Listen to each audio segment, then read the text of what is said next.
Number 1 TP sensor. जैसा कि TP sensor का काम थ्रॉटल वाल्व की पोजीशन को मेजर करना होता है। जब ईसीएम को टीपी सेंसर के सिग्नल से मालूम होता है कि थ्रॉटल वाल्व फुली क्लोज्ड है, तो ईसीएम आईएससी वाल्व को एक्चुएट कर देता है और एयर को थ्रॉटल वाल्व के क्लोज्ड होने पर बाईपास कर देता है। इस तरह गाड़ी की आइडलिंग स्मूथ रहती है। आईएससी वाल्व के रिलेटेड आपने ये बात जरूर याद रखनी है कि जितना ज्यादा आईएससी वाल्व ओपन होगा उतने ज्यादा आरपीएम इंक्रीज होंगे।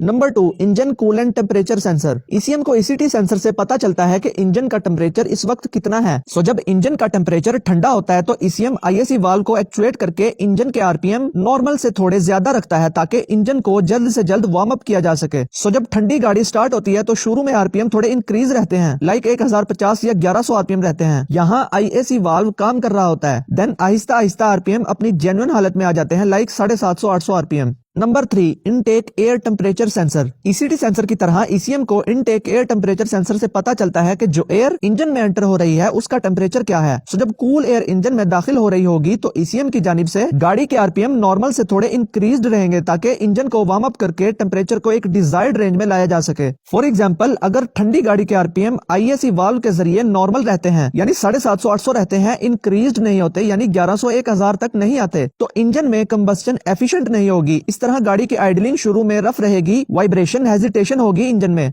Number 4 mass air flow sensor और मैनिफोल्ड एब्सोल्यूट प्रेशर सेंसर। इन सेंसर से ईसीएम को पता चलता है कि कितनी अमाउंट में एयर इंजन में दाखिल हो रही है। जब इंजन को पता चलता है कि भाई इतनी एयर इंजन में दाखिल हो रही है तो इसके अकॉर्डिंगली ईसीएम आईएससी वाल्व को कंट्रोल करता रहता है। इन सेंसर्स की रीडिंग बेसिकली उस वक्त काम आती है जब एक्सीलरेटर पेडल को प्रेस करना होता है। Number 5 crank sensor. ईसीएम को क्रैंक सेंसर के सिग्नल्स के जरिए मालूम होता है कि गाड़ी के आरपीएम कितने हैं। जब ईसीएम ने आईएससी वाल्व को एडजस्ट करना होता है, यानी एयर जो बाईपास हो रही होती है इसे कम ज्यादा करना होता है, तो ईसीएम क्रैंक सेंसर के सिग्नल्स को भी मद्देनजर रखता है। जैसे जब इंजन का टेम्परेचर कूल से हीट होके एक स्पेसिफिक रेंज में आ जाता है तो ईसीएम क्रैंक सेंसर का डाटा इस्तेमाल करता है आईएससी वाल्व को एडजस्ट करने में। फॉर एग्जाम्पल, ईसीएम को ईसीटी सेंसर से पता चलता है कि इंजन का टेम्परेचर कूल है। ईसीएम क्या करता है, ईसीएम आइडल पर आरपीएम को 1100 आरपीएम तक ले आता है। जब थोड़ी ही देर में इंजन का टेम्परेचर एक स्पेसिफिक रेंज में आ जाता है तो यहाँ ईसीएम क्रैंक सेंसर के सिग्नल्स की तरफ देखता है। वो देखता है कि 1100 आरपीएम है, ओके, देन वो आईएससी वाल्व को एडजस्ट करके आरपीएम 750-800 तक ले आता है। व्यूअर्स, ये बहुत ही टेक्निकल कंसेप्ट्स हैं जिन्हें हमें याद रखने की जरूरत है।